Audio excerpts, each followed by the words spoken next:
Et voilà, donc je peux, si tu veux bien. Bien, bonjour, merci, merci d'être présent. Avant de commencer, je voulais dire que si je suis là ici, c'est grâce à l'association Les Enfants d'abord, qui est la plus ancienne association d'instruction en famille en France. Il y a Anne qui est présente ici et ils sont aussi là-bas tout au fond. Ils sont aussi présents sur le stand à Primevert. Donc vous pouvez aller les rencontrer après si vous voulez.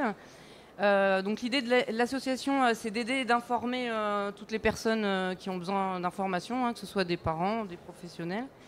Permettre aux adhérents d'échanger et de se rencontrer. Donc il y a pas mal de rencontres au cours de l'année qui sont organisées, ce qui permet aux enfants et aux familles de se rencontrer et d'échanger autour de leurs problèmes. Oui, il y en a, autour de leurs joies, autour de leurs pratiques et de pouvoir évoluer ensemble. Et aussi de défendre le droit à la liberté de l'instruction.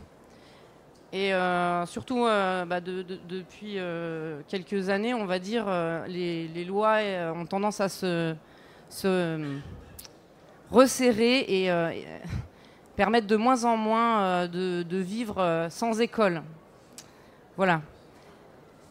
On aura peut-être l'occasion d'en reparler. Du coup, moi je ne sais pas qui est là et qu'est-ce que vous avez besoin d'entendre aujourd'hui. Du coup, j'ai préparé quelque chose sur les liens entre le vivre sans école et l'écologie. Parce que si... Ah oui, d'accord, je comprends. On m'entend mieux comme ça. Voilà, parce que c'est ce qui m'intéresse. Donc, j'ai intitulé cette conférence « Vivre sans école, une écologie de l'éducation ». Point d'interrogation, il a été oublié, mais l'idée c'est de se poser la question ensemble. Donc peut-être qu'après vous aurez des questions pour m'aider à développer cette thématique, si ça ne vous semble pas suffisant. J'ai évidemment pas parlé d'école à la maison. Pourquoi j'ai pas parlé d'école à la maison ? Ce qu'il faut savoir, c'est que donc l'école n'est pas obligatoire, l'instruction en famille est légale. En instruction en famille, il y a beaucoup de manières de fonctionner et notamment, il y a une forme de continuum, si vous voulez, avec des familles qui fonctionnent comme à l'école, mais à la maison. C'est pour ça qu'on appelle ça l'école à la maison. L'idée, c'est de... Enfin, c'est pas l'idée, mais de fait, il y a la forme scolaire qui est reproduite à la maison où une personne va enseigner, souvent un adulte, à un enfant. Et de l'autre côté de ce continuum, il y a des familles qui laissent leurs enfants libres de leurs activités et donc libres de leurs apprentissages et qui n'imposent aucun enseignement aux enfants. Après, il y a évidemment des mix pour les personnes qui... Alors je dis imposent des enseignements, je caricature un petit peu et on en reparlera évidemment parce que c'est pas si... c'est un continuum, hein, c'est pas si strict que ça. Il y a la possibilité d'avoir des cours par correspondance comme le CNED ou d'autres cours privés. J'en connais pas, mais il y a des gens qui peuvent prendre des, comment on appelle ça, des précepteurs, enfin en tout cas des gens qui vont enseigner à leurs enfants parce que même se sentent pas capables. Ou alors le parent ou les parents vont se substituer à l'enseignant pour devenir l'enseignant de leurs enfants. Voilà, et donc ça c'est quelque chose qui moi personnellement ne m'intéresse pas parce que je suis très critique de l'école et notamment de la forme scolaire. Et donc ce qui m'intéresse, c'est plutôt ces familles qui laissent la liberté d'instruction à leurs enfants. C'est-à-dire que ils vont apprendre par eux-mêmes, avec les autres et dans le monde, parce qu'ils en ont la possibilité, parce qu'ils ont du temps.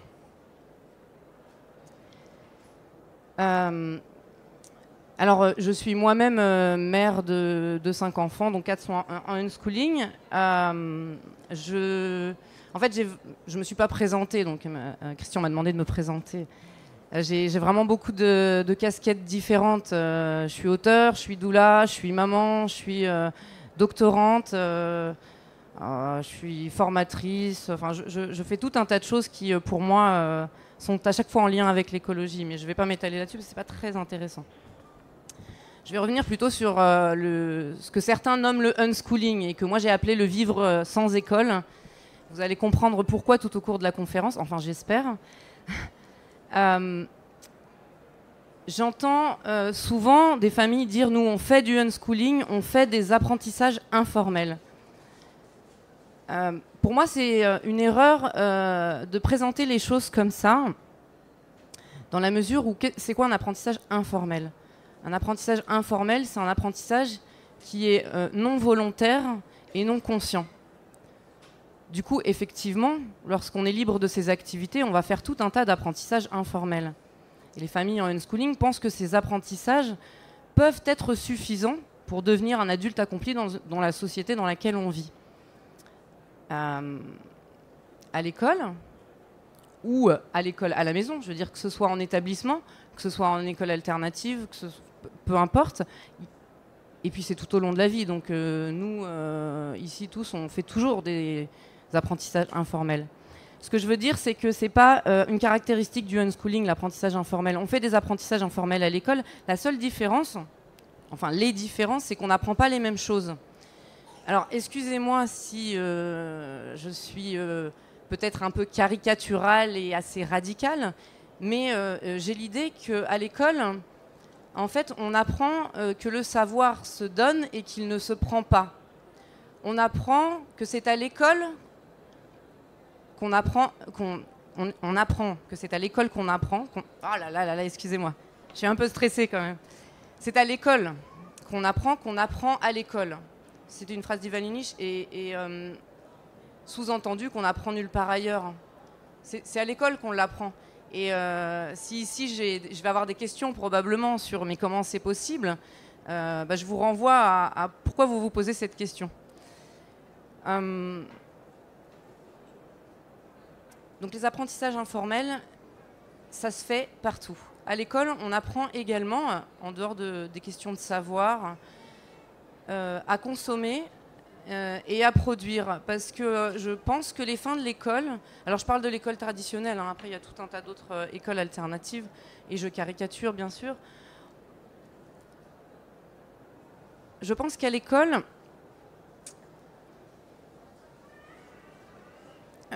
les fins de l'école, c'est pas de former des esprits critiques. L'école a été construite au moment de l'industrialisation et elle était là pour former des individus qui allaient s'adapter à la société industrielle. Et le problème, c'est que la société, elle change et que c'est vraiment plus adapté et puis qu'on n'a pas forcément envie de s'adapter à la société industrielle. Je pense que si vous êtes ici, tous ici, c'est pour voir comment on peut faire avancer les choses, chacun avec nos idées et dans plein de domaines différents. J'aimerais vous parler de, par exemple, l'apprentissage de la lecture.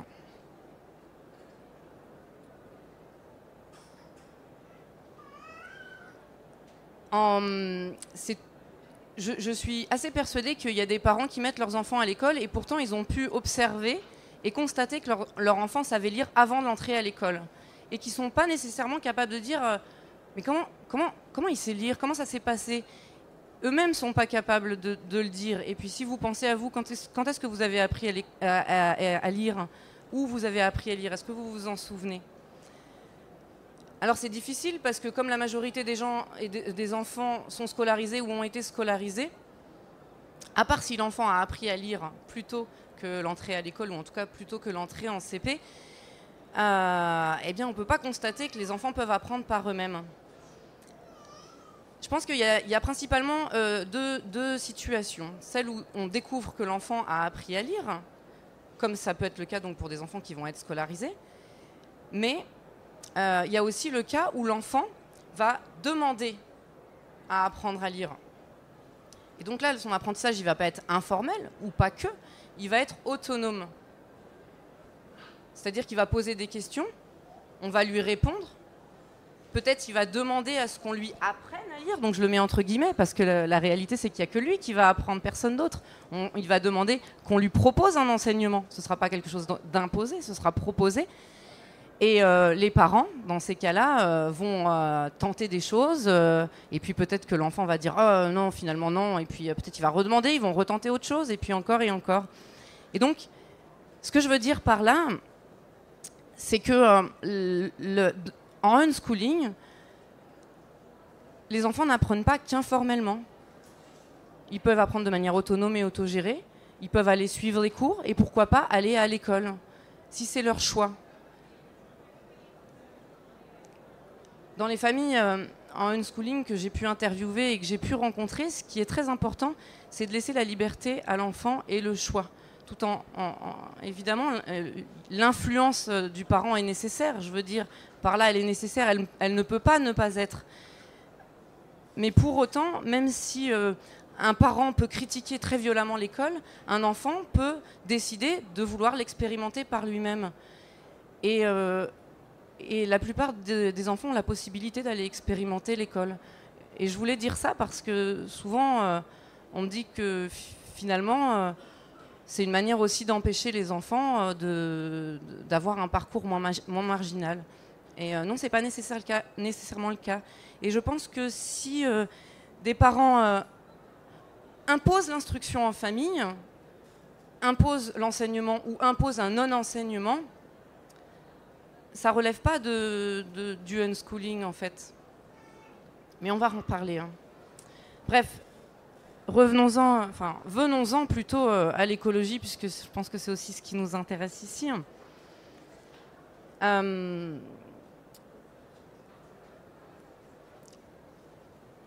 Les apprentissages qui sont faits dans le milieu de vie, au quotidien, en famille, dans la société, sont des apprentissages écologiques. Par exemple, en éthologie, quand on fait des expériences écologiques, c'est des expériences qui sont faites dans le milieu de vie des animaux. Et quand on les fait en laboratoire, on n'appelle pas ça des expériences écologiques. Et du coup, moi, je fais un parallèle entre ce fameux laboratoire et l'école. C'est un lieu, alors évidemment, qui aujourd'hui appartient à notre société, mais c'est pas un endroit où on peut observer des enfants apprendre librement. Du coup, je pense qu'on ne sait plus la manière dont les enfants apprennent parce que on a une trop longue et à la fois courte expérience de l'école et on ne sait plus. On ne sait plus qu'un enfant peut apprendre à lire bien plus tôt que 6 ans ou bien plus tard, voire beaucoup plus tard. J'ai un nombre de familles qui témoignent de l'apprentissage de la lecture de manière autonome de leurs enfants à 10, 11, 12 ou 13 ans et qui deviennent des lecteurs fous parfois, ou parfois non, hein, bien sûr, mais qui deviennent des lecteurs fous peut-être quelques mois seulement après. Et parce qu'on n'a plus cette observation, on est en difficulté à avoir confiance en nos enfants, à les laisser grandir librement et à observer tous ces apprentissages.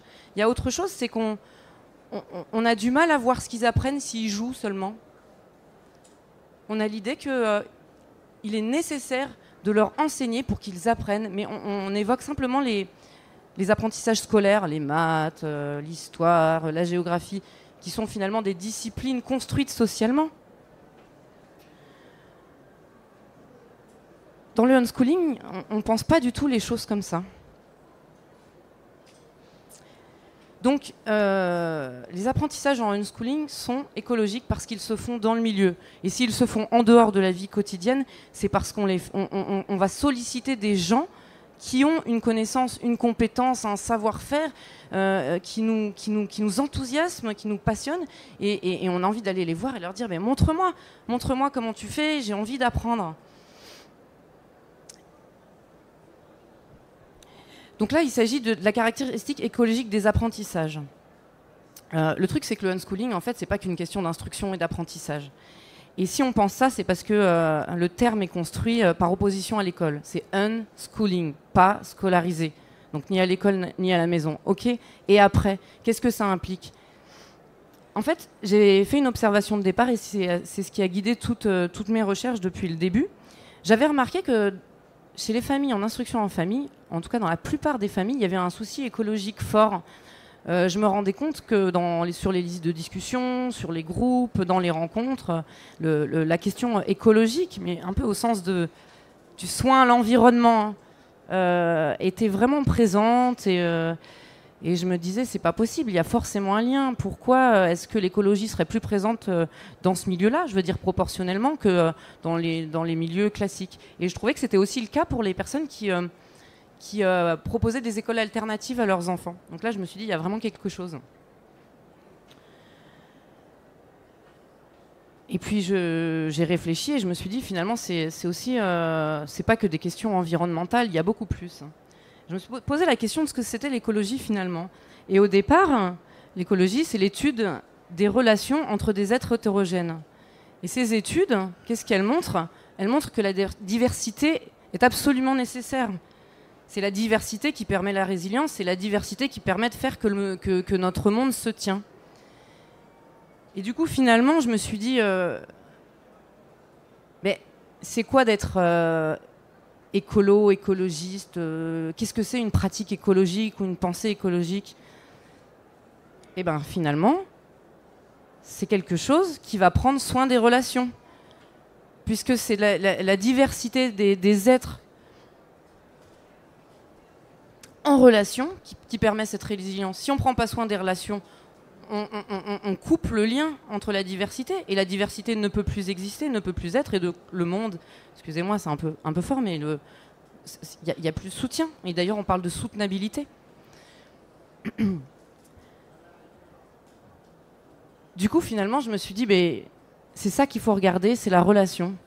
Qu'est-ce qui se passe par rapport à la relation? Et là, tout s'ouvre, en fait. Et on se rend compte que dans les milieux non-sco en général, et plus particulièrement dans le unschooling, il y a la question de la relation à l'enfant, de la considération de l'enfant qui est posée.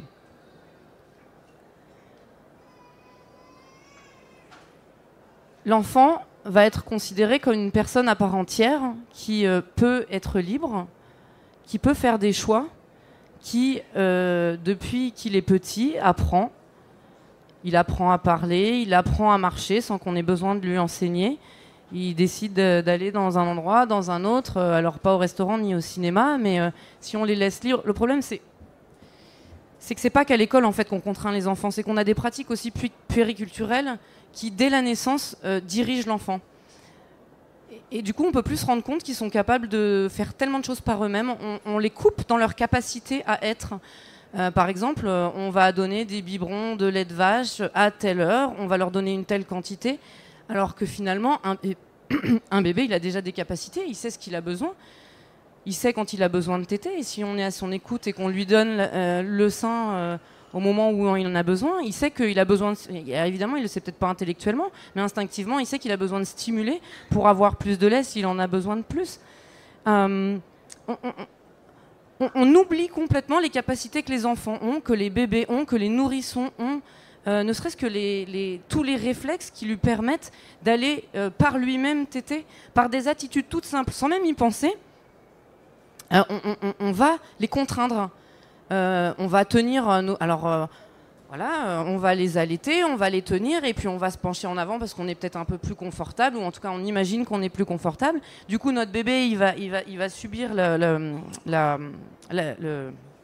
aidez-moi. La gravité. Merci. Il va subir la gravité, il aura la tête en l'air et il ne pourra pas aller attraper le sein par lui-même. Et du coup, déjà, c'est une forme de contrainte. On ne le laisse pas exprimer ses capacités dès le départ de sa vie. Quand on va, si on se met alors, ce qu'on appelle le biological nurturing, le fait de se positionner en arrière et de pouvoir laisser l'enfant sur le ventre, utiliser ses bras, utiliser sa tête, la redresser, utiliser son nez, sa langue et venir attraper le sein, et ben déjà là on les empêche. Mais on s'en rend pas compte, c'est pas de notre faute, c'est qu'on sait pas. Et quand on les porte souvent sur les fesses, au dos, on les approche avec les jambes qui pendent. Et du coup, ils n'ont aucune capacité à se soutenir, à expérimenter leur équilibre, à être acteurs dans le portage. Il y a tout un tas de choses qui les empêchent et qui, du coup, nous font penser que les enfants ne sont pas capables et qu'on va avoir besoin de leur apprendre. Comme par exemple pour aussi les besoins d'élimination. On leur met des couches, on nie ce besoin-là, et quand ils vont avoir 3 ans, on va leur dire maintenant on va t'apprendre la propreté. Alors que finalement, eux, ils avaient conscience de leurs besoins, ils l'exprimaient, peut-être qu'on ne le voyait pas, on n'avait pas l'idée qu'on pouvait le voir, donc on ne le regardait pas. Mais si on a l'idée qu'on peut le voir, eh ben, on le regarde, on l'observe, on répond à son besoin, et il va communiquer encore plus. Et il va se sentir capable et il va augmenter ses capacités.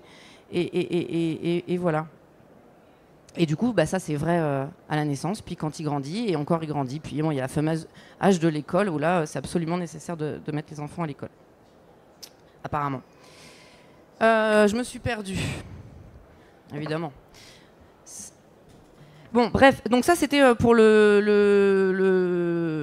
les relations. J'étais les relations adulte-enfant. À partir du moment où on va considérer l'enfant différemment, on va le regarder différemment et on va pouvoir changer de positionnement.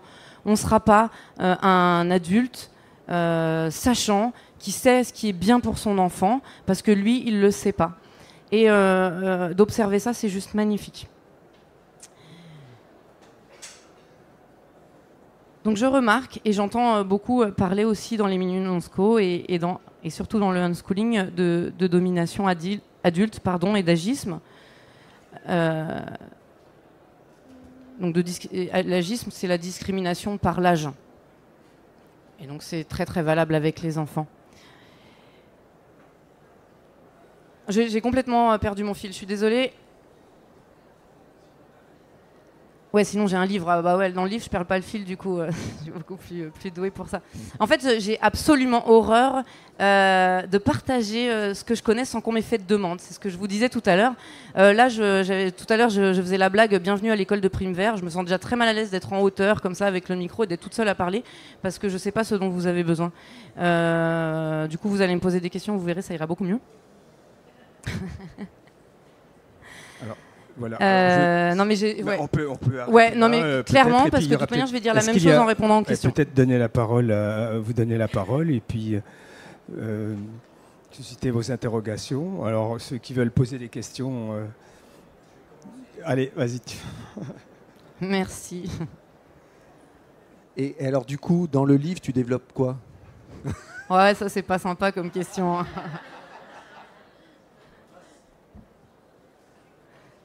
Je développe énormément plus de choses. Alors, moi, il me semble que quand l'enfant est petit, les adultes sont là pour répondre aux besoins de l'enfant. Et que ce qui me paraît important, c'est que de permettre à l'enfant d'avoir une complexité de situation autour de lui, parce que c'est la complexité et non pas la simplification des tâches. Avec la sécurité, je dirais, il y a besoin de sécurité. Mais s'il y a une complexité de situation, l'enfant de lui-même, effectivement, il va aller apprendre. Et ce qui me paraît important dans ce que je sens chez vous, enfin pour lequel je suis persuadé, c'est que la question, c'est comment permettre à l'enfant d'être acteur de son apprentissage. Et donc, c'est dans une dynamique de relation, c'est un peu dans une interaction multiple, mais avec des situations de plus en plus complexes et non pas de plus en plus simples. Et alors, l'autre chose, puisque vous avez parlé de l'écriture, c'est que pour moi, l'apprentissage de l'écriture, c'est le début d'une fermeture à tout un tas de connaissances. C'est-à-dire que je vais apprendre à lire. C'est un système linéaire d'apprentissage et codé, la lecture. Or, l'apprentissage de base de l'enfant, quand on contemple un enfant, ce que j'ai l'occasion de faire avec ma petite fille maintenant, c'est que l'enfant, il y a un apprentissage, vous avez dit instinctif, je dirais il y a un apprentissage du corps global entre l'environnement et lui. Cet apprentissage global, dès qu'on apprend à lire, il va y avoir, surtout à l'école, un enfermement sur des langages codés, du résultat à prendre. Et tout l'apprentissage écologique de l'environnement avec l'appréhension globale, il va de moins en moins se faire. Alors, est-ce que vous pouvez aller dans ce sens? Alors, moi, je suis d'accord que... c'est une question d'attitude, en fait. Je ne sais pas s'il faut permettre plus de complexité. Je pense qu'avant de permettre plus de complexité, il faut déjà voir comment on contraint les enfants et chercher à ne pas les contraindre. Ne serait-ce que, donc, comme je l'expliquais, dans nos positionnements, nos attitudes et nos gestes quand ils sont tout petits, et ensuite dans notre comportement vis-à-vis d'eux en les laissant expérimenter les choses. Je pense qu'on dit oui, mais il faut qu'ils aient un environnement riche. Mais en fait, la réalité, c'est qu'ils ont un environnement riche et que c'est nous qui leur en empêchons l'accès dès leur naissance. D'une manière inconsciente. Hein. Alors parfois, et puis en plus, à chaque fois, c'est pour le bien de nos enfants. Mais on leur empêche l'accès. Alors je parlais du sein, je parlais du portage, mais par exemple, un enfant qui... Parfois, pour leur sécurité, on va les empêcher de s'approcher du feu. Non, ça brûle, t'approches pas. Mais le fait qu'un enfant puisse petit approcher un feu, se rendre compte que ça chauffe, tout en étant accompagné, lui poser peut-être des mots dessus, ça brûle, tout en assurant sa sécurité, mais je pense pas qu'un enfant va aller tomber dans un feu, puisqu'il va s'approcher petit à petit. Il va se rendre compte que c'est chaud. Il va faire le lien entre c'est chaud, ça brûle, attention. Et du coup, il va y aller progressivement et il va pas se mettre en danger. Et un enfant qu'on aura éloigné de toute source d'expérimentation et qu'on aura empêché d'expérimenter, que ce soit... il y a plein d'autres thématiques qui sont valables. Et le jour où on n'aura plus la capacité physique, parce qu'il va être un peu plus grand, il va avoir 4 ans, il va être un petit peu plus loin, on n'aura pas la capacité physique de l'en empêcher parce qu'on aura une inattention, là il se mettra en danger, parce qu'il n'aura pas pu expérimenter par lui-même, dès qu'il en a la capacité, la chose. Et c'est valable après, j'imagine, pour des enfants plus grands, adolescents, où on va dire « Ah non, ça faut pas qu'il mange, ça faut pas qu'il regarde, ça faut pas... » Parce qu'on a peur. Et le fait est que dès qu'on ne pourra plus contrôler ça, ils vont peut-être s'y plonger, alors qu'on aurait peut-être pu partager nos peurs déjà sans contraindre. Je pense que la contrainte et empêcher l'expérimentation, ce n'est pas permettre d'apprendre. Voilà, et en fait, du coup, ce que vous avez dit m'avait donné une autre idée pour revenir sur le caractère écologique, non pas des apprentissages, mais du unschooling. Oui, si. C'est une question sûrement qu'on aura posée, mais si vous voulez, le fait de se rendre... Il y a une condition peut-être pour le unschooling, au moins au départ, c'est de se rendre disponible. Et pour se rendre disponible, peut-être qu'on doit arrêter de travailler. Enfin, en tout cas, c'est ce qu'on pense. Souvent, j'ai des familles qui viennent me voir, mais c'est trop génial, nous, on n'aimerait vraiment pas scolariser nos enfants, mais on travaille tous les deux, c'est vraiment pas possible. Et donc finalement, l'idée de pouvoir, de ne pas obliger ces enfants à aller à l'école, de leur permettre de vivre autre chose s'ils le souhaitent, ça va impliquer de revoir son mode de vie, et du coup revoir son mode de consommation, revoir ses besoins. Qu'est-ce que j'ai réellement besoin? Qu'est-ce que je peux supprimer dans ma vie et que je n'aurai pas à payer? Est-ce que vraiment c'est plus important que de vivre ensemble, que de créer du lien ensemble, que de pouvoir s'observer mutuellement, de voir grandir nos enfants. Et toutes les familles que j'entends, à moins qu'elles soient arrivées au unschooling parce qu'elles étaient déjà dans une dynamique éco-logique, donc une logique du vivant, en fait, c'est la logique du vivant. Elles étaient peut-être déjà dans un mode de vie soutenable, et du coup, elles ont un enfant à ce moment-là, et la non-scolarisation vient automatiquement, ou pas forcément, mais en tout cas, ça peut venir aussi de là. Mais vraiment, vraiment, la non-sco invite à revoir ses modes de vie et à vivre de manière plus soutenable. À changer, peut-être à continuer à travailler, mais à changer son mode de travail, à devenir auto-entrepreneur, ou alors à travailler à mi-temps, ou alors à travailler à la maison, ou à travailler avec son enfant. Et souvent, les parents eux-mêmes, en revoyant leurs besoins, c'est pas que les besoins matériels finalement, mais en fait qu'est-ce que j'ai envie de faire moi ici et maintenant dans cette vie, ça me convient plus ça.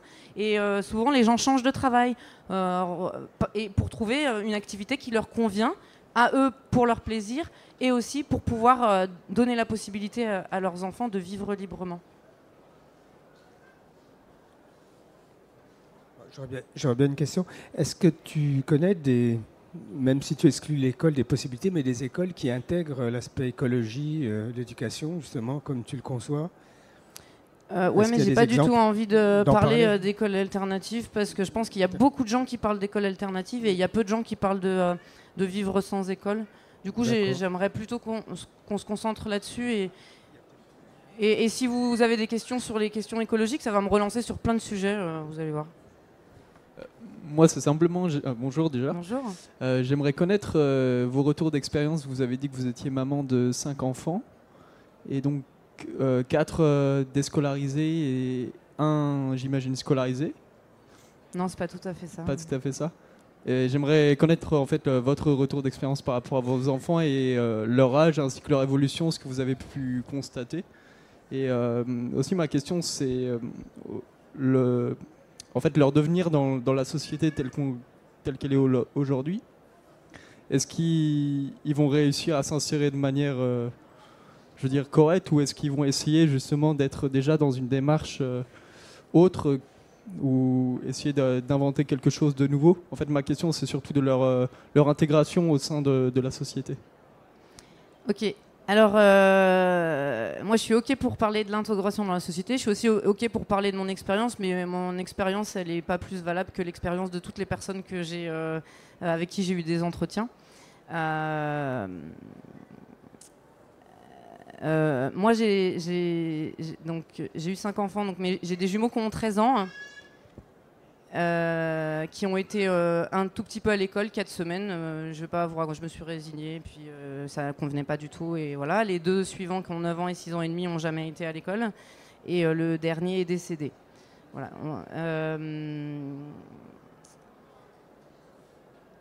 Oui, c'était sûr que ça allait arriver dans cette conférence. Évidemment. En fait, c'est pas forcément créer du nouveau. C'est vivre comme on a envie de vivre. Pourquoi être inséré dans la société, moi, c'est une question que je comprends pas. Parce que on est dans une société. On est NIT. On est dans une société. On vit dans cette société. On est intégré dans cette société. Est-ce que la question, c'est comment ils vont s'intégrer en tant qu'adultes?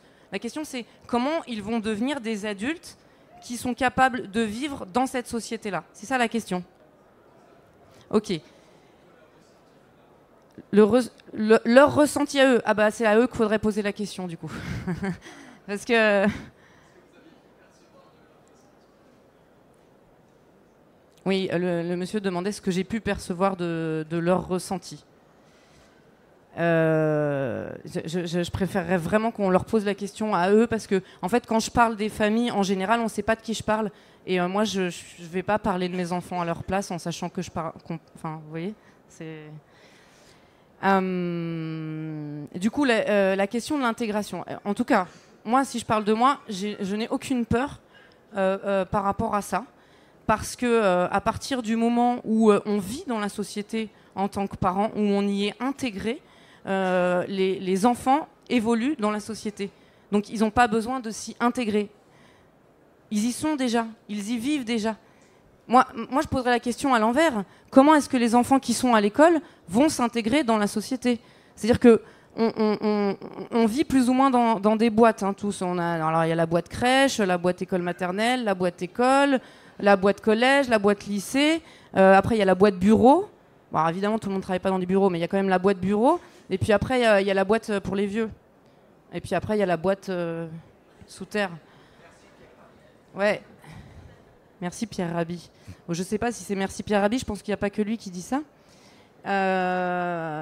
Parce qu'en fait, on est aussi capable de penser, enfin, je veux dire, en dehors de tous les autres. Mais effectivement, Pierre Rabhi a dit ça, et d'ailleurs, je lui ai dit un petit mot là-dessus dans le livre. Et du coup, la question, c'est on vit dans une boîte à l'école, donc on vivra mieux dans une boîte après. Enfin, moi, en fait, les apprentissages, ils sont écologiques dans la vie, dans le milieu, et on continue. Et ça continue toujours. Et les jeunes, ils continuent toujours à s'intéresser à ce qui leur plaît, et ils vont développer des compétences. Nous, à l'école, on met les enfants à l'école, et puis arrivés en 3e, on leur dit « Bon, alors, qu'est-ce que vous voulez faire plus tard ?»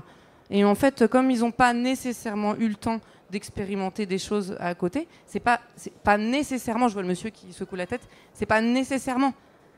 Ça ne veut pas dire que c'est le cas pour tout le monde, et que les enfants qui sont scolarisés, ils savent pas ce qu'ils veulent, évidemment, et que les enfants qui ne sont pas scolarisés savent ce qu'ils veulent. C'est pas du tout ce que je veux dire. C'est que est-ce qu'il y a des enfants qui vont à l'école qui n'arrivent pas à s'intégrer dans la société? En fait, je ne comprends pas la question de l'intégration. Qu'est-ce que c'est que s'intégrer? Est-ce que c'est soumettre au mode de fonctionnement normé de la société? Est-ce que c'est être capable d'être employé et de se soumettre à un patron? C'est ça la question?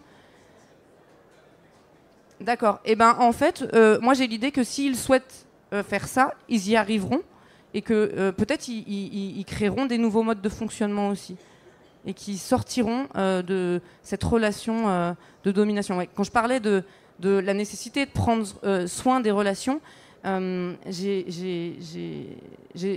dis souvent que finalement le unschooling, c'est un travail sur soi. Parce que c'est une déscolarisation chez l'adulte, chez le parent. On est obligé de se déscolariser, de travailler sur soi à sortir de la forme scolaire pour ne pas dominer l'enfant, pour ne pas lui imposer ce qu'on imagine qui est bien pour lui. Parce que souvent, on ne sait déjà pas ce qui est bon pour nous. Et au lieu de se poser la question de ce qui est bon pour nous et d'investir notre vie dans ce qui nous plaît, on projette sur les enfants et on dit maintenant c'est ça qui est bien pour toi. Et on projette aussi nos peurs, on projette nos angoisses, mais on peut aussi projeter notre enthousiasme. On n'a pas réussi à faire du piano, on aurait beaucoup aimé faire du piano, on est très fiers que notre enfant fasse du piano. Et il fait du piano pour nous satisfaire. On a réussi une superbe carrière d'avocat, on pense que vraiment c'est super et on souhaiterait que notre enfant fasse la même chose. Donc c'est vraiment un travail sur soi, c'est une attitude qui vise à sortir de la domination, mais du point de vue du dominant. Et ça c'est vrai dans tous les domaines, même sur l'environnement. Voilà, j'y viens.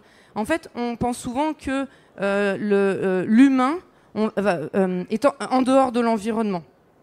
Hein, nous, on est au-dessus, on essaie de le contrôler et tout ça. Et on prend soin de l'environnement. Et c'est ça l'écologie. Mais si on pense les choses différemment, dans une écologique d'interdépendance où tout est mêlé, l'humain, il n'est pas en dehors de l'environnement, il est l'environnement, il fait partie de l'environnement.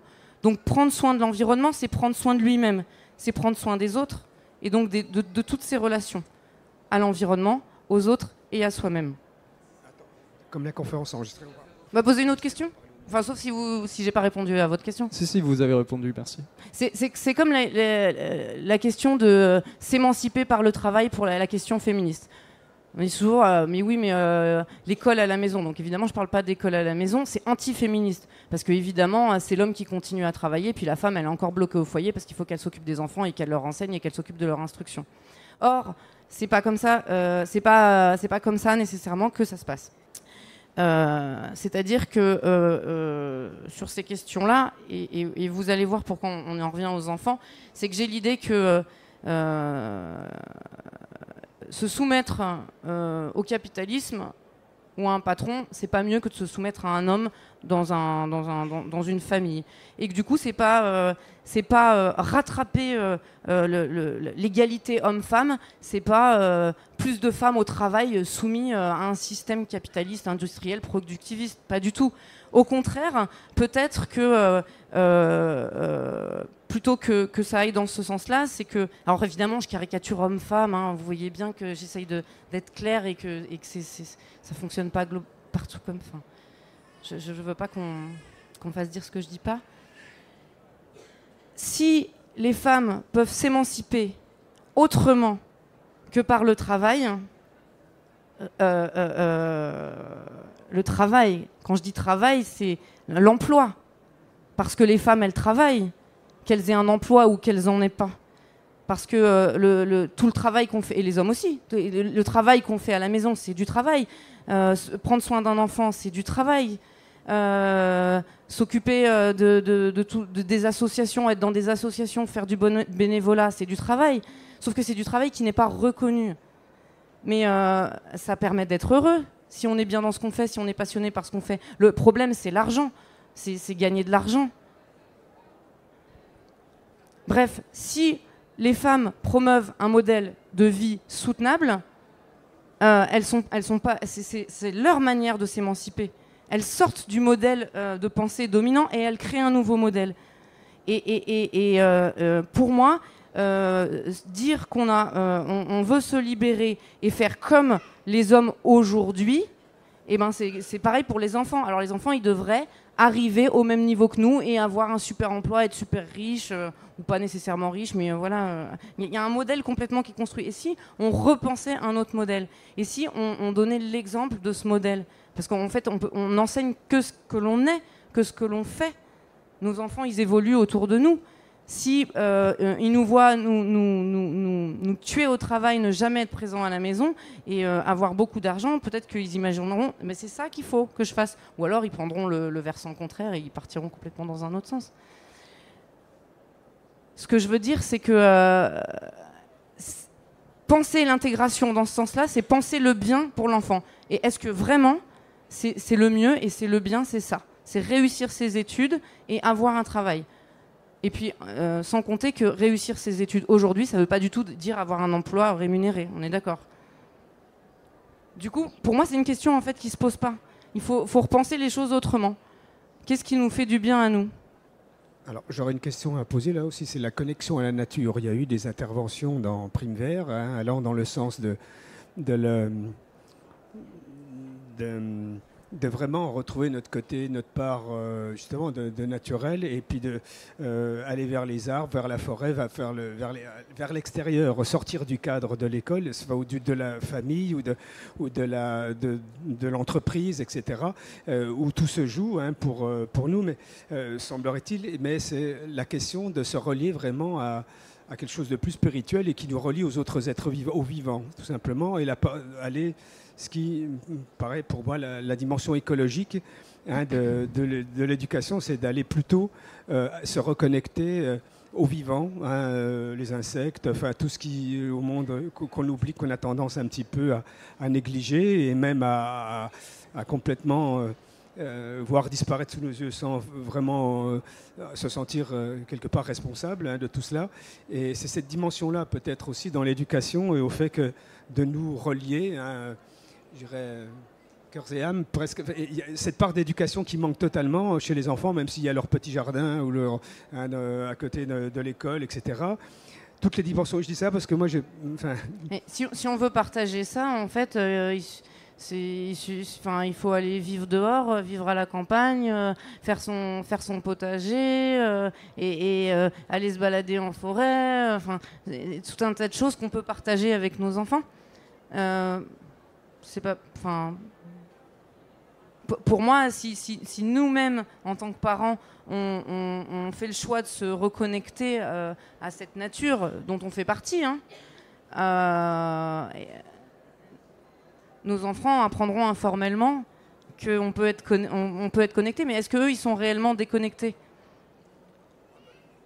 Moins que nous, en tous les cas. Enfin, je pensais à moi, personnellement. L'enfant, il est naturellement connecté à cela. On ne fait que l'en empêcher, quoi, en quelque sorte, en lui interdisant, attention, va pas mettre tes mains dans l'eau sale parce qu'il y a des microbes et tout ça. Enfin, voilà. C'est clair que lui, il ira spontanément, je pense. Mais toute l'éducation fait qu'on va lui en empêcher pour être plus propre, pour habiter dans du plastique, dans du béton, dans des choses qui vont l'éloigner de tout ce qui peut être la nature. Il va manger des trucs, des cubes, des machins. Le lait, il va être dans des... Voilà. C'est-à-dire qu'il y a une déconnexion permanente. On va vers le transhumanisme avec plus une perspective d'aller... notre intellect, là, va nous faire découvrir tout un tas de solutions. Mais là, moi, mon propos, c'est de dire que on a d'abord besoin de penser ce qui est bon pour nous. On ne peut penser que ce qui est bon pour nous. Et que là, c'est parce qu'on imagine que c'est bien de se reconnecter à la nature, alors on va trouver des stratagèmes pour que notre enfant se reconnecte à la nature. Alors on va le mettre dans une école de ce type-là, ou alors on va... Mais j'ai pas compris C'était quoi la question du coup ou le commentaire, j'ai pas compris. Ah oui, non, mais la dimension écologique en fait de l'éducation qui est un petit peu suscitée dans votre ouvrage, ne serait-elle pas celle-ci, de savoir que l'enfant est naturellement connecté à la nature, c'est tout ce qu'il recherche, on l'en empêchera. C'est justement de le laisser dans sa liberté. Voilà, ne pas l'empêcher. Et puis, oui, sachant que l'école ne fait que l'empêcher d'aller dans cette... Donc il n'y a pas forcément créé une école, bien qu'il y ait des écoles qui puissent fonctionner comme ça. On est tout à fait d'accord. Mais c'est là. Et que les parents, effectivement, seraient, eux... c'est les parents qu'il faut reconnecter, pas les enfants. Voilà, c'est pas les parents qu'il faut reconnecter, c'est les parents qui doivent se reconnecter eux-mêmes s'ils le souhaitent. Oui, oui, d'accord. Je voulais juste dire que vous semblez limiter l'écologie en contact avec la nature comprise comme les arbres, les insectes, les oiseaux, donc pas nous. Sauf que on a l'impression, hein, quand on vous entend dire ça. Or, la nature, on est dedans, on est la nature. Donc, se connecter à la nature, c'est se connecter à soi. Et du coup, l'écologique au sens où, je l'entends ici, c'est pas se reconnecter à la nature. Mais bon. Après, c'est du coup prendre soin des relations, parce que je disais tout à l'heure que de l'écologie, l'étude des relations entre des êtres hétérogènes, on voit que la diversité est nécessaire. Pour que la diversité est nécessaire, la diversité est en lien, on enlève quelque chose. Enfin, c'est bien aujourd'hui, on dit il n'y a plus d'abeilles, il n'y a plus de je ne vais pas vous expliquer ça. Et du coup, il faut prendre soin de toutes les relations pour permettre cette diversité. Et donc, faire quelque chose d'écologique, c'est prendre soin des relations. Et ce que j'essaye de dire avec difficulté, c'est que chez les familles qui refusent d'imposer un enseignement à leurs enfants, c'est des personnes qui cherchent à repenser leur lien aux autres, à repenser leur lien à elles-mêmes, à repenser leur lien à leurs enfants. Et ce qu'ils essayent de faire, et ce qui revient toujours et toujours, c'est de ne pas penser le bien pour autrui, mais de penser son bien à soi, et de laisser aux autres, enfants compris, la possibilité de savoir ce qui est bon pour eux. Alors évidemment, il y a un problème qui rentre en compte, c'est que comme on a été coupé du développement de nos capacités, il y a une question de transition. Et cette question de transition, elle est très importante, je pense, parce qu'un enfant, par exemple, qui a été scolarisé et qui du jour au lendemain ne le saurait plus, et où on lui proposerait plus rien et où il serait complètement livré à lui-même. D'ailleurs, c'est Alexander Neal qui dit que la proportion du temps où l'enfant semble ne rien faire est proportionnelle au temps de scolarisation, comme pour ce temps de transition qui est nécessaire pour reprendre son autonomie, en fait. On anime les autres, on les anime, c'est-à-dire on leur met vie dès la crèche, dès la maternelle, on est tout le temps en train de leur donner des activités. À aucun moment ils ont le temps d'expérimenter. Mais qu'est-ce que j'ai besoin? Qu'est-ce que j'ai envie? Qu'est-ce que je sens? Mais ton manteau il fait froid. Il a peut-être pas froid. Il a pas les enfants. On n'a plus la possibilité de sentir nous-mêmes ce qu'on a besoin. Et du coup, dans le unschooling, je sens que les parents ont pris conscience de ça et que du coup, ils se disent, en fait, j'ai besoin de me reconnecter à moi, j'ai besoin de prendre soin de moi, j'ai besoin de reconnaître mes besoins, et en faisant ça, plutôt qu'en disant mets ton manteau, il fait froid, plutôt donc c'est pour son bien évidemment. Apprends des maths, il faut que tu connaisses ça en maths, il faut que tu saches lire maintenant, donc là on fait des leçons de lecture parce que c'est très très important que tu lises maintenant, parce qu'il y a besoin de lire pour apprendre, voilà. Donc on pense le bien des autres au lieu de penser le sien, c'est ce que j'essayais de dire au début, on fait une forme de transfert finalement. Et le fait, et du coup en fait on n'enseigne rien, parce qu'on enseigne qui on est, et si on prend le temps de sentir pour soi, d'observer ses émotions, de vivre ses émotions, de faire des activités qui nous plaisent, de communiquer avec les gens. Les enfants qui vivent autour de nous informellement, ils apprennent que on peut s'écouter, on peut prendre une décision, expérimenter quelque chose, et puis si on fait une erreur, changer d'idée ou adapter, préciser. Et le problème, c'est que plutôt que de l'expérimenter pour nous, chaque fois, on va chercher. Alors, on a l'idée qu'il faut se connecter à la nature. Allez, on fait des activités de connexion à la nature. On a l'idée que les écrans, c'est mauvais. Interdit d'écran. On a l'idée que si on est dehors et qu'il fait froid, l'hiver, il faut mettre des grosses chaussettes et des grosses chaussures. Mets tes chaussettes, mets tes chaussures, tu vas tomber malade. Et on laisse pas la possibilité aux autres d'expérimenter. Et je pense que c'est vraiment pas valable que pour les enfants. Et c'est ça, le prendre soin de la relation, en fait, c'est sortir de cette domination qui, finalement, ne sert à personne, ni au dominant, ni au dominé. Ouais. Merci pour tout ça, c'est très intéressant. Vous parliez tout à l'heure d'un vrai choix de vie par rapport à l'ONSCO et au fait d'éventuellement travailler à mi-temps pour se dégager du temps pour ce qu'on choisit. Parmi les familles que vous avez pu rencontrer, quelles sont les options possibles pour combler ce temps-là, c'est-à-dire combler le temps d'absence des parents pendant que les parents sont au travail,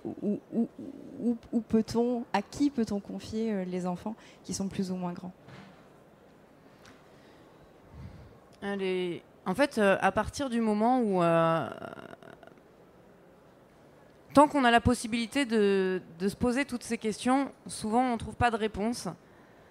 Et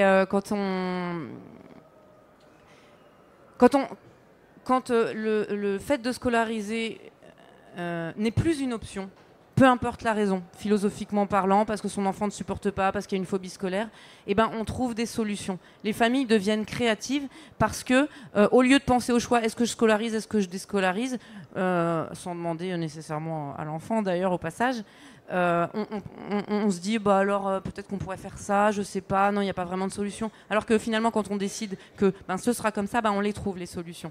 Alors dans les familles que j'ai rencontrées, en fait les réseaux, ça c'est peut-être quelque chose aussi qui est le caractère écologique de la chose, c'est que c'est pas des familles qui sont isolées, il y a très peu de familles isolées finalement.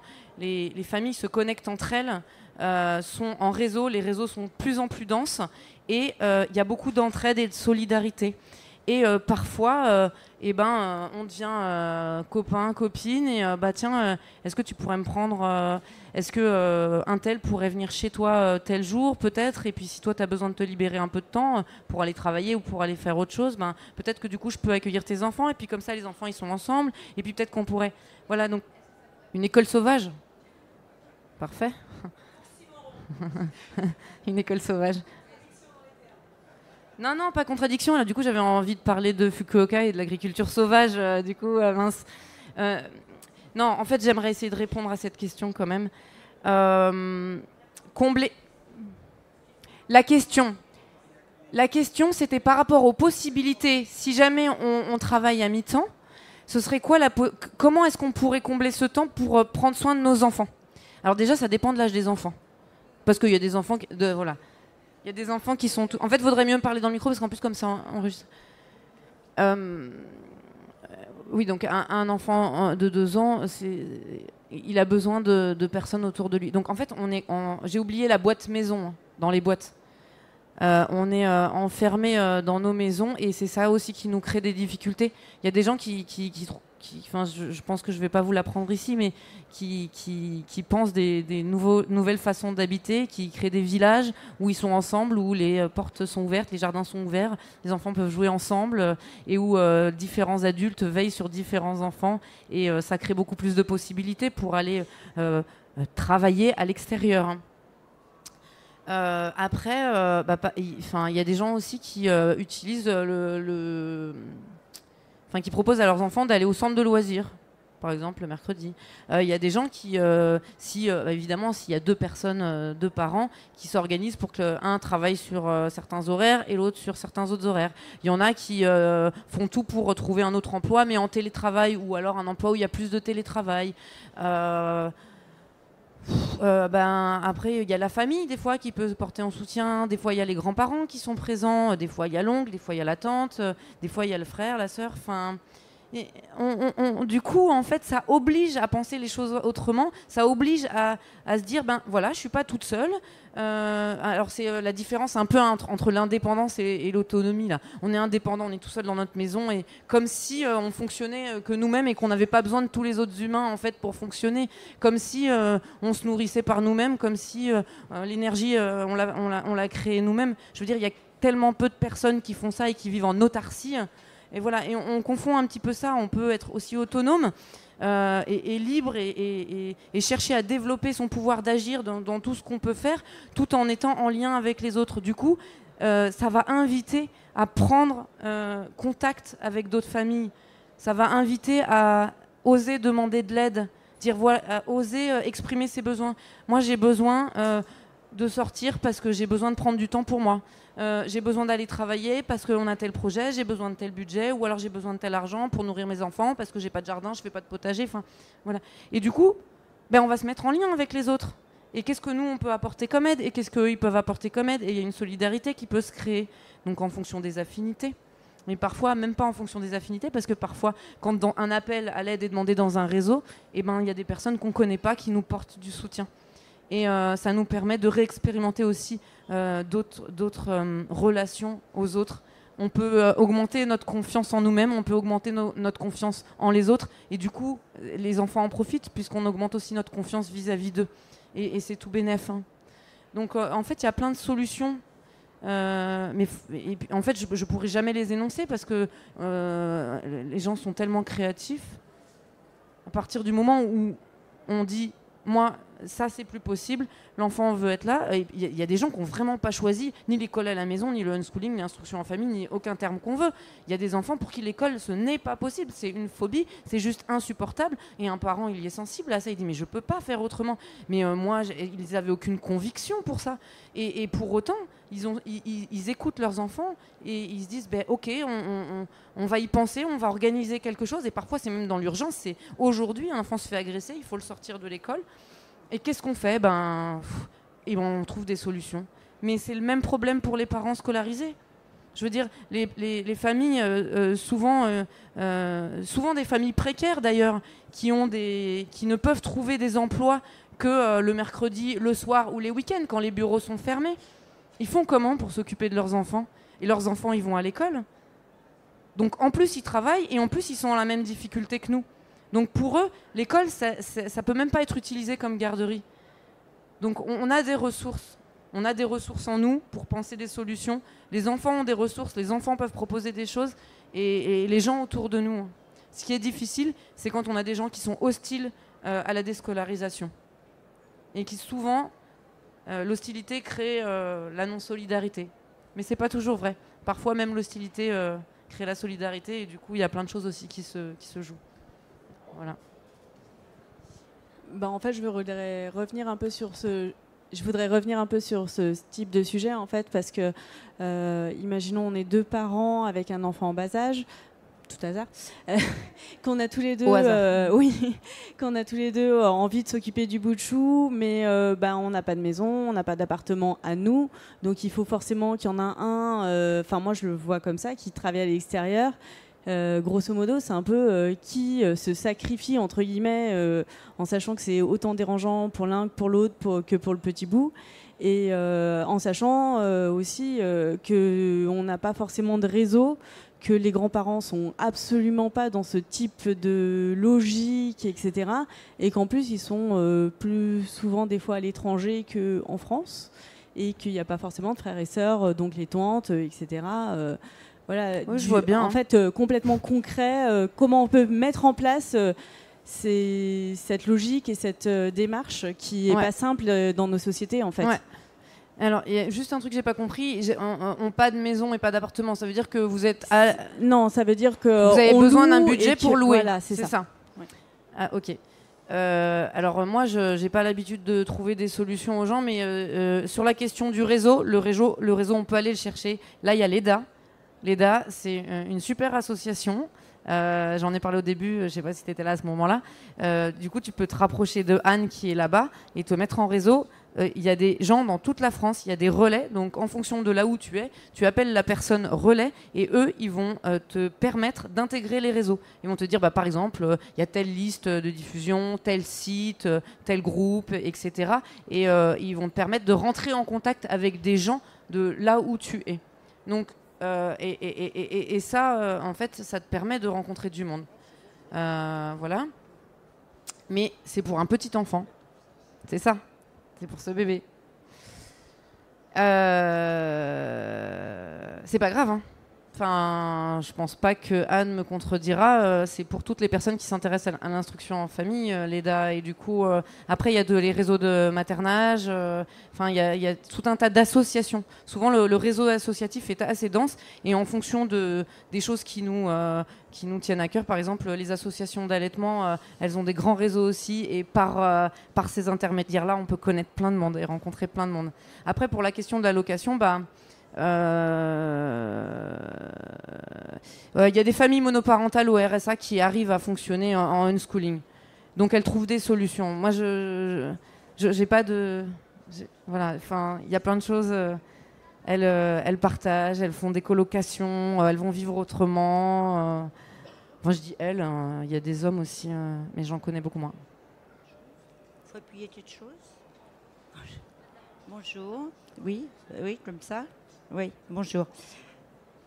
Bon, prendre soin de soi, vous avez dit, prendre soin des relations avec les autres, c'est la philosophie de l'école qui s'appelle School Without Frontiers, qui est en train de se créer et qui est donc située à travers le monde.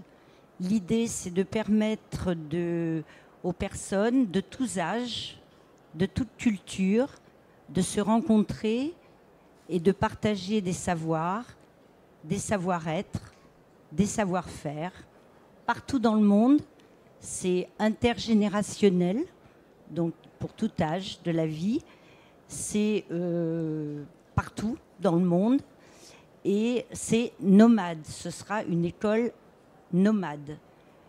Et on fait des Scolus Pocus qui sont des moments de pop-up schools, on va dire, qui permettent de faire des rencontres et de proposer des ateliers divers en fonction des compétences de chacun. Donc voilà, vous pourrez aller voir le site School Without Frontiers. J'ai derrière moi le petit logo. Je peux le montrer, là il est derrière moi. On n'entend pas. Voilà, et vous pouvez aller voir sur le site School Without Frontiers. Le prochain événement aura lieu sur l'île d'Amorgos et c'est pour ça que je prends la parole. C'est One with Nature. C'est avec la participation de François Couplan, qui est un ethnobotaniste bien connu. Voilà, c'est tout. Je voulais juste informer, puisque ça fait écho avec tout ce que vous avez dit. Merci.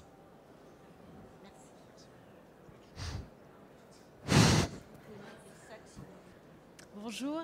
J'espère que je vais arriver à bien éclaircir ma pensée et la communiquer. Dans ce mouvement de unschooling où on repense la place de l'adulte par rapport à l'enfant et on choisit de valoriser un potentiel en devenir, et enfin voilà, c'est un peu ça pour moi l'axe voilà, qu'on a avec les enfants. Au fur et à mesure qu'ils grandissent, les clashs avec le système formaté sont de plus en plus forts.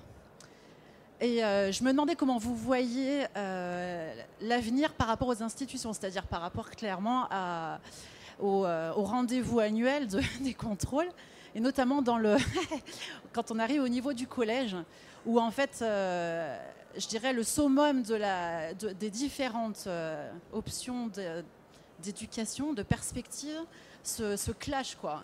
Et je trouve que, enfin voilà, je me demandais comment vous projetiez là-dedans, avec tout ce qui arrive au niveau législatif et le mouvement qu'on ressent. Comment former nos enfants? Comment vous voyez par rapport à... Voilà. Les enfants sont encore en devenir et là, il faut qu'ils se positionnent et qu'ils montrent qui ils sont. Et ils n'ont pas forcément les moyens que les inspecteurs ou les gens qui sont là demandent et exigent. Et du coup, ça me pose vraiment question, quoi. Comment dégager la force du unschooling chez les enfants quand les exigences institutionnelles deviennent très fortes et très précises? On parle du présent ou de l'avenir? Le présent parle de l'avenir, en fait. Non, mais ce que je veux dire, c'est que les lois ne seront pas les mêmes dans une semaine ou dans 2 semaines que maintenant. C'est vrai. C'est vrai. Mais je Parce qu'en trouve fait, pour ceux qui ne chez sont pas les au gens- courant, il y a des amendements qui sont en train d'être votés qui vont encore restreindre la liberté d'instruction. Du coup, en fait, alors moi, on me demande souvent au futur, mais moi, j'ai pas de, je crois pas. Peut-être que si, mais je pense pas être médium. Et alors, comment je vois les choses? Moi, ce que je vois, c'est que si mes enfants disent non, je vais les soutenir, et que s'il y a quelque chose que je trouve illégitime, eh ben, j'en tiendrai pas compte. Moi, personnellement. Il y a un mouvement qui est en train de se mettre en place, Enfance Libre, qui refuse en fait qui refuse à découvert que les enfants soient contrôlés. Alors je vais en parler très mal parce que c'est quelque chose que que j'ai découvert il y a pas très longtemps et dont j'ai pas encore discuté, donc je voudrais pas trop dire de bêtises. Allez voir Enfance Libre. L'idée, c'est de dire que l'éducation nationale et puis quiconque, personne n'a de. Il n'y a personne qui a. Je trouve pas le terme. Qui est légitime à venir contrôler des apprentissages. Sauf si les apprentissages sont donnés. Mais est-ce que ça, c'est légitime? Est-ce que c'est pas d'atteinte aux droits de la personne? L'enfant est une personne. L'enfant a des droits. L'enfant a le droit à l'éducation. Alors l'obligation d'instruction, moi je trouve ça que c'est vraiment une blague. Obligation d'instruction.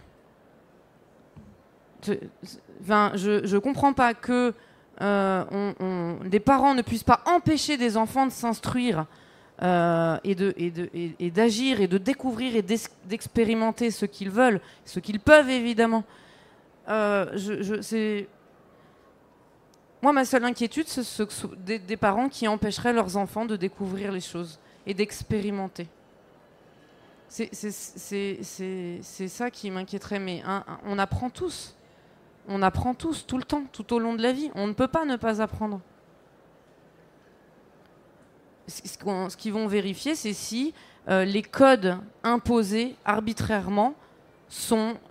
c'est même pas acquis, c'est... recraché. Ouais. Recraché le lendemain. Parce que là, j'avais lu un truc sur le brevet, je crois, où il disait que les notes en contrôle continu étaient superbes, et puis qu'en fait, ça se passait super mal à l'examen. Alors pareil, c'est quelque chose que j'ai lu vite, mais je me souviens avoir pensé, mais oui, hein, et puis penser par rapport à ma propre expérience, que à l'époque, moi, j'avais des facilités, mais j'apprenais avant le contrôle, je faisais le contrôle. Donc oui, ça passait, mais je me souviens plus aujourd'hui, ni 3 jours après, de ce que j'avais appris. Du coup, en fait, dans l'instruction en famille, c'est plus délicat parce qu'ils veulent faire des contrôles de ce type-là une fois dans l'année. Donc, et puis sur des choses qui n'intéressent pas les enfants, qui n'ont pas expérimenté, qu'ils ne souhaitent pas expérimenter pour le moment, qui n'ont pas besoin d'expérimenter pour le moment. Après, c'est pas tous les contrôles qui se passent comme ça. Mais si demain la loi imposait aux parents de suivre un programme type éducation nationale, eh ben, si les gens pensent que ce n'est pas légitime, eh ben, ils n'ont qu'à dire non, en fait. Enfin, je veux dire, c'est ça aussi pour moi, la liberté, c'est développer son pouvoir d'agir, réacquérir son pouvoir d'agir, pas sur les autres. Réacquérir son pouvoir d'agir sans prendre le pouvoir sur les autres. Et bah finalement, quand les gens veulent du pouvoir sur nous, on le refuse. Et y a des actions qui peuvent être mises en place, collectives, individuelles. On peut refuser. Il n'y avait pas des groupes de désobéissance civile sur ce salon? Voilà. Et alors pourquoi dans ce domaine-là, ce ne serait pas possible? Moi, je pense que ce serait possible. Je pense qu'on peut décider de comprendre comment les apprentissages informels fonctionnent. Alors je le redis, le unschooling, c'est pas les apprentissages informels, mais comme il y en a beaucoup qui sont faits, il faut pouvoir les voir, il faut pouvoir les observer pour pouvoir les dire à l'éducation nationale qui a des attentes, pour faire une traduction. Et si on n'a pas cette volonté, déjà il faut avoir la volonté, mais si on n'y arrive pas, parce que nous-mêmes on n'a pas confiance sur le fait que nos enfants en fait ils apprennent plein de choses, on n'est pas en confiance, on n'arrive pas à le transmettre et on se fait bananer au moment de l'inspection. Du coup, c'est prendre confiance en nous-mêmes, en confiance en nos enfants, réussir à voir ce qui se passe et pouvoir le traduire. Mais on peut décider de ne pas le faire aussi, parce qu'il y a des gens qui pensent que rien que ça, j'ai pas à le faire. Moi, personnellement, c'est ce que je fais. Mais si demain on me dit il faut qu'ils aient appris ça à 6 ans, ça à 7 ans, ça à 8 ans, je dirais non. Je dirais non parce que je dis non, je dirais non parce que mes enfants disent non. Et si mes enfants ils disent non, c'est leur liberté, c'est leur choix. Et du coup, comme ils n'ont pas de droit, eh ben, il n'y a que moi en tant qu'adulte qui peut les soutenir. Parce que moi j'ai le droit. Et donc c'est toute la... on a le droit de soutenir nos enfants. Nous, quand on va dire non, c'est quand même plus facile de respecter notre non, et encore, que des enfants.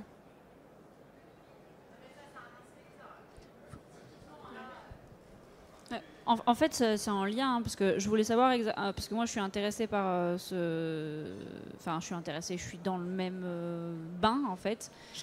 Je suis dans le même bain que ce que vous faites. La question ne se pose pas encore tout à fait, parce que ma petite, elle a que 17 mois, donc j'ai encore... Enfin, c'est encore... même si je suis un peu en marge, mais c'est encore normal qu'elle soit pas à l'école, etc.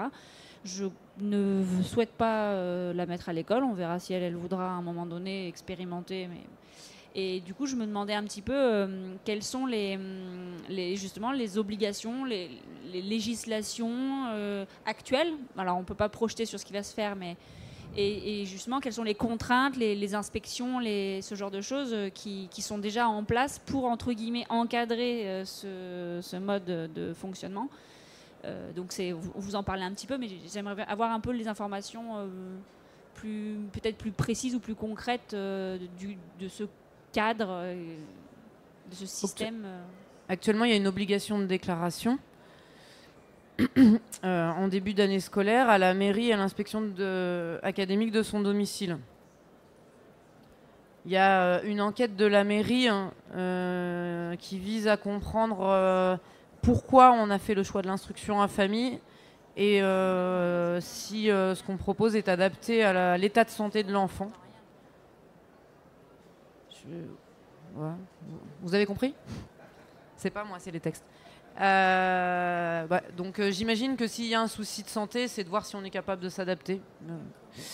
Voilà, donc ça c'est uniquement ça normalement pour l'enquête de la mairie. Et ensuite, donc ça c'est une fois tous les 2 ans. Et ensuite, il y a une inspection d'un inspecteur de circonscription pour la primaire et un IPR. Un IPR pour le... Ouais, pour collège, pour l'âge collège. Bref, c'est pas... peu importe. Donc les contrôles ont lieu soit au domicile, soit des fois dans des collèges, soit dans les inspections, soit au rectorat. En fait, ça dépend. Ça dépend. Même pour le primaire, des fois, c'est à la circonscription. En fait, ça dépend des années, ça dépend des lieux, ça dépend des académies, ça dépend de tout un tas de choses. En fait, tout dépend des gens, ça dépend des familles. Enfin, je veux dire, comment le contrôle se passe, ça dépend des familles, ça dépend des inspecteurs, ça dépend de plein de trucs. Ça dépend de l'ouverture de l'inspecteur, ça dépend de leur capacité à comprendre ce qu'on fait, ça dépend de notre capacité à nous exprimer sur ce qu'on fait. Et légalement, c'est tout. Si l'inspecteur juge que l'instruction est insuffisante, il demande un second contrôle. On a un temps déterminé pour faire des progrès. Enfin, l'enfant a un temps déterminé pour faire des progrès.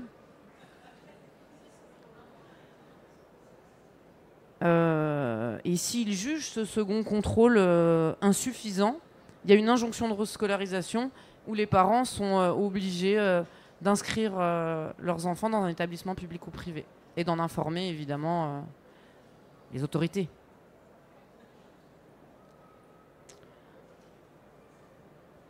Voilà, alors après, si depuis le décret de 2016, les inspections doivent se baser...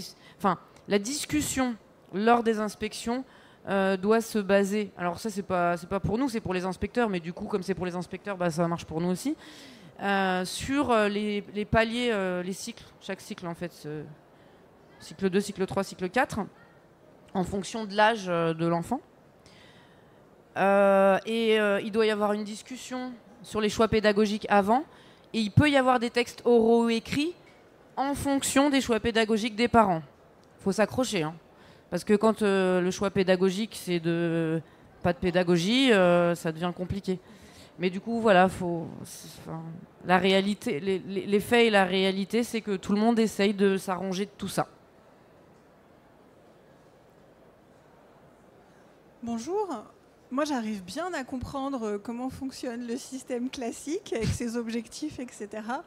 Et là, je suis un peu perdue. Je me dis, demain, j'ai 2 filles. Hein. Si par exemple, demain, je passe au unschooling, ça veut dire que concrètement, j'imagine un espèce de grand vide et j'arrive pas vraiment à voir le cap de ce vide, indépendamment du fait que je vais être à l'écoute de ce qu'elles ont envie et de leurs besoins. Je me dis, cette instruction, je la vois avec un gros point d'interrogation. Et je me dis, mais est-ce qu'il y a des étapes, enfin, indépendamment de ces inspections obligatoires de l'éducation nationale pour une instruction scolaire classique, quoi. Mais pour moi, c'est un gros point d'interrogation. Je me dis, mais mes journées, ça va être quoi? Ça va être comment? Voilà. Ça me paraît... en fait, c'est cette liberté qui, finalement, me fait carrément peur, en fait. C'était pas une question, du coup. Du coup, j'imagine que vous allez témoigner des personnes que vous avez rencontrées, quoi. C'est la question de la transition. Tout à l'heure, je voulais en faire un parallèle, en fait.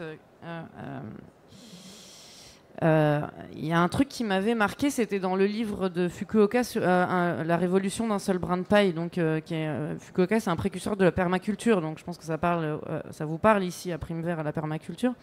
Et c'est cette question de la transition. J'avais commencé en disant qu'Alexander Neal disait que le temps où il se passait rien, enfin il y avait besoin de temps, était proportionnel au temps de scolarisation. Et puis j'ai oublié mon idée, mais là je la garde. Et je fais ce parallèle parce qu'en fait, quand j'avais lu ce bouquin, ça m'avait vraiment percuté. Et en fait, il disait que son père lui avait confié des mandariniers, beaucoup. Et lui, il les taillait dans tous les sens. Voilà. Alors moi, je ne suis pas très forte en agriculture, qu'elle soit sauvage ou pas. Et du coup, lui, il s'est dit, mais des arbres, ça pousse. Enfin, faut les laisser pousser. Il n'y a pas besoin d'agir. Enfin, c'est quoi cette histoire? Et puis du coup, il a rien fait, quoi. Enfin, et il n'y a pas eu de récolte. Enfin, ça n'a pas fonctionné du tout. Et la conclusion,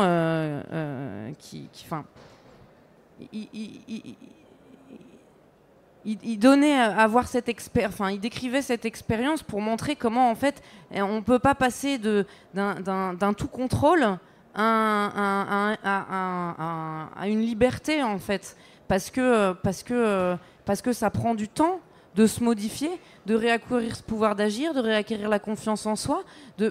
On est occupé tout le temps. C'est comme si, en fait, les gens, ils travaillent tout le temps. Enfin, je veux dire, admettons des gens qui travaillent en bureau, 9h, 17h ou 9h, 21h. Ils travaillent. Et puis, ils prennent des vacances. Et là, qu'est-ce qu'ils font? Ils partent en vacances. Mais non, mais en fait, il y a tout le temps besoin de programmer des trucs et de s'organiser, parce que c'est exactement ça, en fait. Mais qu'est-ce que vous faites toute la journée? Mais vous devez vous ennuyer. Mais c'est les seules personnes qui peuvent penser ça, c'est parce qu'elles sont déjà tellement occupées par quelque chose, soit qui leur est imposé, qui se dit, mais si je devais décider par moi-même ce que je pourrais faire, mais je ferais quoi? Mais le truc, c'est quelque chose qui se construit petit à petit. Voilà. Et du coup, Fukuoka, il parle de c'est quoi ce non-agir, ce non-interventionnisme? Est-ce que c'est ne rien faire? Est-ce que c'est négliger ses enfants? Non, en fait, c'est simplement grandir, évoluer avec eux sans les contraindre, sans les empêcher, sans les détourner de ce qui est physiologique, finalement. J'aime pas le mot naturel parce que ça s'oppose à la culture. Tu vois, c'est ce que naturel, la nature. Enfin, c'est quoi comment un enfant grandit? on les empêche de grandir de la manière dont ils grandiraient librement. Du coup, comment on peut savoir? On n'a pas d'exemple, on ne le voit pas. Dans nos sociétés, on ne le voit pas, on ne le sait plus. Et les enfants sont effectivement déconnectés, mais aussi déconnectés d'eux-mêmes, mais par notre faute. Par notre faute.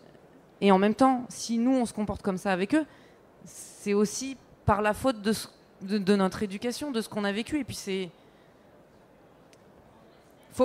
Alors, j'ai pas de réponse, en fait.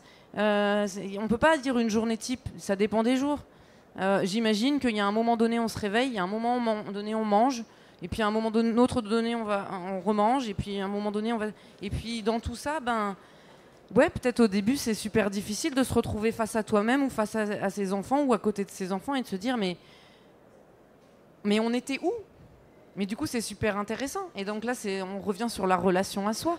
Qu'est-ce que j'ai envie ici et maintenant pour moi? Qu'est-ce que je sens? Qu'est-ce que je vis? Qu'est-ce qui est bon pour moi? Qu'est-ce que j'aimerais faire? Et il faut s'interroger soi-même, à mon avis, avant. En tout cas, c'est ce que j'observe dans les familles qui sont dans du unschooling un peu radical. C'est que l'idée, c'est vraiment de ne pas penser pour les autres. Du coup, la question, c'est qu'est-ce que toi, tu ferais si tu te retrouvais à la maison? Et est-ce que vraiment c'est à la maison? Qui tu pourrais voir? Et aussi, qui on pourrait voir? Ils sont tous au travail et à l'école. Mais zut! Est-ce que ça voudrait dire que le travail et l'école, ça nous délie des autres?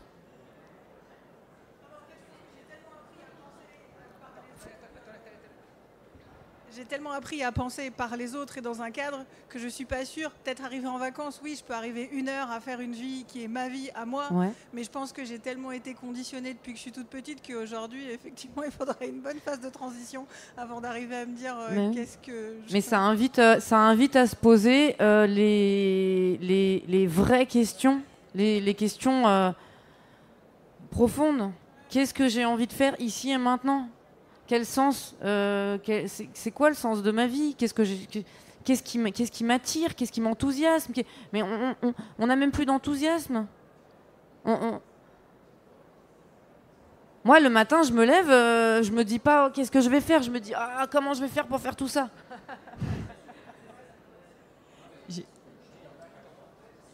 Attends. Je voulais juste... excuse-moi, j'avais demandé le micro, excuse-moi. En fait, je voulais te dire que parmi les familles qui ont décidé de ne pas scolariser ou qui ont déscolarisé un enfant, il y a une première phase où... surtout s'ils sont connectés à des réseaux qui leur suggèrent des idées comme ça de vivre sa vie sans école.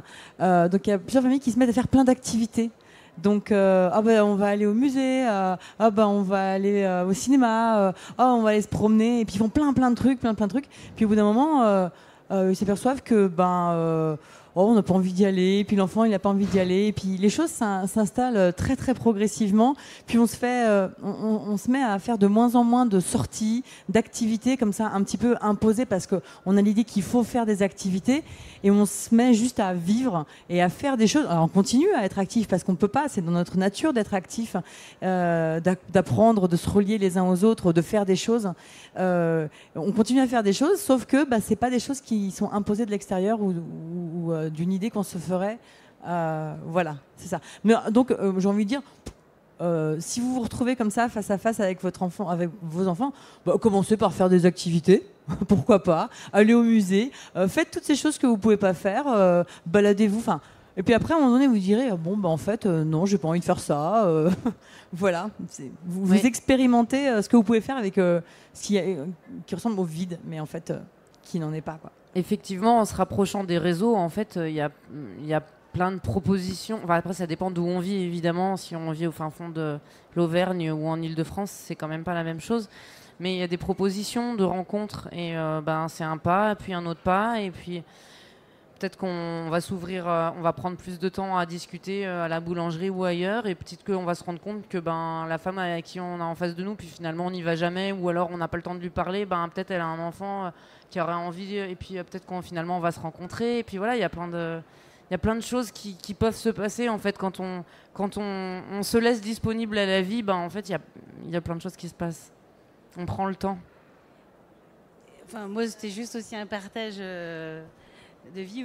Moi, j'ai qu'un enfant pourtant, et en fait, on s'ennuie pas, mais on fait pas forcément des grandes choses. Mais c'est tellement une autre façon d'être avec son enfant, et du coup, tant que tu l'auras pas fait aussi, c'est difficile de t'imaginer parce que vous êtes chacun conditionné dans vos vies, et donc forcément, on peut pas s'imaginer. Faut le faire et après accueillir. Enfin, j'aime pas les faux, mais voilà, une fois que ce sera fait. Voilà, vous accueillir et ça permet à l'enfant aussi d'avoir son temps à lui, d'être lui-même et d'échanger entre vous. Justement, du coup, tous ces moments qui vont être difficiles vont permettre à soi de travailler sur soi. L'écologie, pour en revenir aussi à l'écologie à travers ça, c'est ça en fait. L'écologie, c'est prendre soin de soi, travailler sur soi et c'est une super... Moi, j'adore les relations que j'ai avec mon enfant. Je sais très bien qu'il me fait travailler constamment. Et merci, quoi. Et voilà, c'est génial. Et peut-être que vos filles, elles en auront plein des idées, des envies à faire. Parce que peut-être que... Enfin, je sais pas. Hein, mais parfois, ce qui arrive, c'est que, enfin, je vais avoir le temps de dessiner. Vraiment. Peut-être pendant toute la journée. Enfin, je veux dire, il y a des gens qui sont vraiment pas... Moi, je serais incapable de faire ça, mais il y a des gens qui sont passionnés pour ça. Ou enfin, je vais pouvoir lire. Après... Ou enfin, je vais pouvoir... je sais pas, je peux...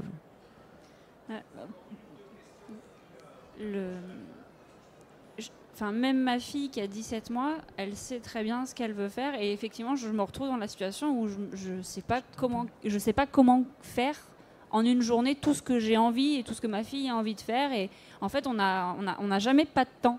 C'est plutôt qu'on a... on n'a jamais le vide dont tu parles, et c'est au contraire qu'on a toujours des choses qui sont en... Et puis c'est des projets que tu vas avoir, et puis que si tes filles sont grandes, elles vont pouvoir mettre de côté, puis y revenir, et puis tu vas pouvoir, elles vont pouvoir, je sais pas, faire du tricot. On parle souvent du dessin et des trucs qui sont... Mais après, ça peut être aussi des choses manuelles beaucoup plus variées, et ça peut être des choses qui vont dehors. Moi, jouer dans la boue. Hein. Ma fille, en ce moment, elle se réveille le matin et elle dit « dehors ». Elle ne sait pas encore parler, mais elle sait dire dehors. Et elle veut aller dehors et on passe la journée dehors. Et effectivement, on rencontre des gens qui souvent qui travaillent pas, donc des retraités ou des gens qui n'ont pas de travail, etc. Et on tisse des liens petit à petit. Elle tisse des liens. Alors elle voit aussi des enfants. C'est comme ça aussi que tu construis...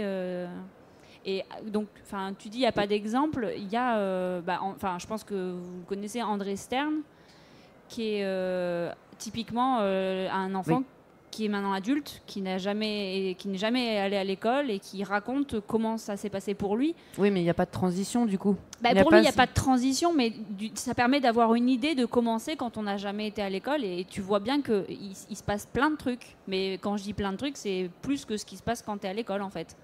Et du coup, c'est un écosystème, mais un écosystème humain, quoi. Et donc, il a construit sa vie, et je pense que c'est ça aussi qui est intéressant, c'est quand tu construis ta vie au fil des rencontres et des intérêts que tu as. Exactement. Et des intérêts que tu as qui vont t'amener à des rencontres, et des rencontres qui vont t'amener à d'autres intérêts, et tu construis ta vie comme ça, en fait. En fait, on apprend des rencontres qu'on fait, qu'elles soient humaines ou pas. Tu rencontres un livre, Exactement. Tu lis le livre... Et peut-être je veux dire, ce que tu vas lire, il t'aura imprégné, et cette imprégnation, plus jamais, elle fait partie de toi. Alors il y a des choses qu'on lit plus insignifiantes, mais on n'a pas forcément conscience de ce qui nous a fait, qu'est-ce qui a bougé en nous quand on a lu ça.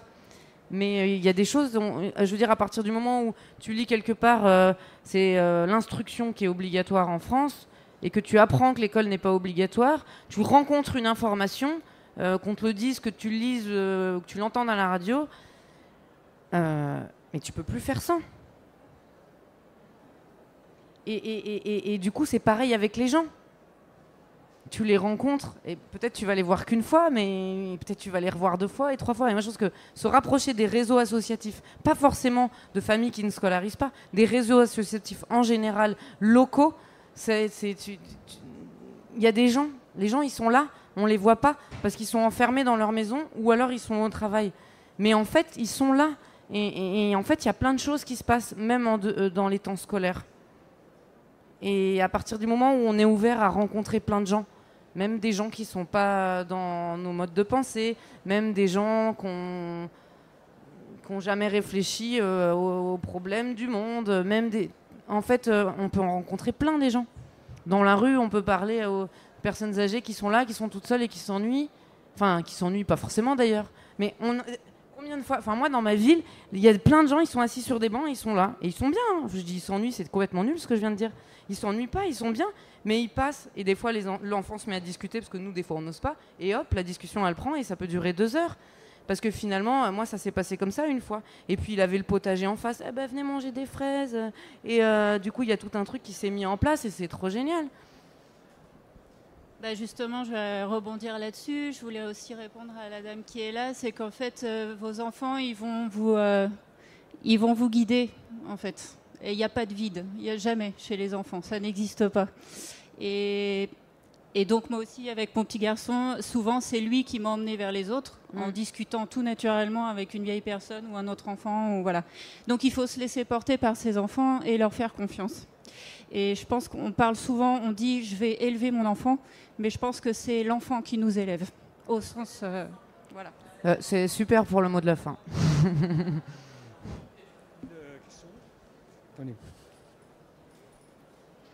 Ouais, le vivre en réseau, c'est le thème de Prime Vert cette année. Mais oui. Mais non, mais enfin, sans réseau, évidemment que si on est tout seul enfermé dans notre maison, ben c'est vachement moins sympa, moins riche, et on est du coup face à notre enfant, qu'il soit tout petit, bébé. Je dis souvent, pourquoi on a tellement besoin de retourner travailler quand notre bébé naît ? Parce que dans notre société, on est enfermé tout seul avec lui et on est face à lui. Alors que dès lors qu'on le met en écharpe, on n'a rien à préparer, on l'allaite, on sort dehors, on va avec les copains, les copines, les gens faire ci ou ça, et ben on n'a pas besoin. Hein. On n'a pas besoin de retourner travailler parce qu'on vit, parce qu'on est en société, parce qu'on est en lien avec les autres. C'est d'être tout seul face à un enfant. Qu'est-ce qu'il peut apprendre ? Qu'est-ce qui se passe ? Oui, en fait, c'est pas vraiment une question, c'est un témoignage. Je fais partie de ces enfants à qui on a imposé le système scolaire et qui n'a pas du tout été adapté pour moi. Donc j'étais dans mon monde complet, une forme d'autisme. Bon, j'ai passé les années comme ça, je ne sais pas si j'ai appris quelque chose, mais en tout cas, il y a une chose qui était en moi et qui, je pense qu'il faut arriver à cultiver chez les enfants, c'est la curiosité de l'autre, de l'environnement, des choses. Et moi, c'est ce qui m'a permis de m'ouvrir des tas de choses. J'ai toujours refusé de rentrer dans un CDI. C'est pas possible. Je ne peux pas être enfermé dans un cadre. C'est impossible. Donc, tant que ça me passionnait, tant que j'ai pu faire des choses, eh ben, j'y allais. À 55 ans, j'ai voulu tenter la fac. Allez, bon, formatage. 1 année, c'est bon, j'ai arrêté. Donc voilà, je suis allée dans l'artistique. Ça m'a plu, j'ai enseigné la danse pendant quelques temps et puis boum, je suis arrêtée. Mais il n'y a pas une journée, moi je sais que les matins, je me lève, j'ai 1 heure de rêverie avec moi, dire bonjour à la vie. Je vais prendre un temps pour lire, un temps pour faire des mots croisés, un temps pour... je suis nulle, j'adore aller là où je suis nulle. Je suis nulle en dessin, et depuis 2 ans, je m'éclate. C'est dur, hein, parce que j'ai aucune base, mais je suis pas allée. Donc je vais au puce, j'achète des bouquins d'occasion et j'essaye toute seule. Donc j'apprends à vivre avec le minimum. J'ai appris à vivre avec 2500 €, j'ai enlevé 500, là j'en suis à 1000. Je pense que je peux arriver à vivre même jusqu'à 800 €. C'est pas grave, j'enlève, je me débarrasse et je m'éclate, quoi, mais vraiment. Et je suis vers cette ouverture de l'autre. Hein. Et c'est incroyable. Et j'explore. J'ai des bars associatifs que j'ai découverts en marchant, déambulant. Et je fais des ateliers d'écriture, je chante, et c'est passionnant, quoi. Voilà. Donc je vous souhaite de rencontrer ça et de ne pas vous laisser enfermer, vraiment. Merci, madame. Merci, Mélissa aussi. Merci à vous. Voilà, tout s'est très bien passé finalement. Et puis je vous rappelle que donc le livre de Mélissa, donc de Vivre sans école, est à la sortie et que le DVD enregistré de la conférence, vous pouvez vous le procurer. Alors sur un stand qui est dédié donc à la. C'est Radio Grésivaudan. D'accord, voilà, merci. C'est ça.